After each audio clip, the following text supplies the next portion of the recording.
Энэ удаагийн дугаараар хүмүүсийн сэтгэл санааны байдал болон зан характартай холбоотой хэлц үгнүүдийг үзье. За эхний үг нь хөөрсөн. Повзеснини баяртай счастный. Сэтгэл гондоо закламани тойлцсон ядарсан вечерпани. Тэнэгдүү мангар гэсэн үг. Хлоупи цочирдсон. Шокован эгдүссэн. Схуснини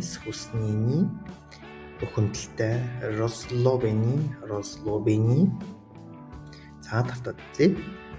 Повзнеснини счастный закламани вечерпани хлопи шокован схуснини розлобени.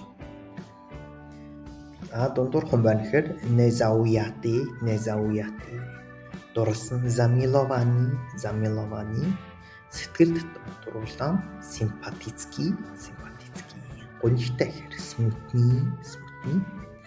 Весели хөөрсөн гэхээр весели цөхөрсөн. Зоуфали сэтгэл хангалуун. Спокояни өвчтэй гэхээр немоцны. За давтагдлаа. Незауяти замиловани симпатицкий смутни весели зоуфали спокояни немоцны. За баярлалаа. Өнөөдрийн хичээлийг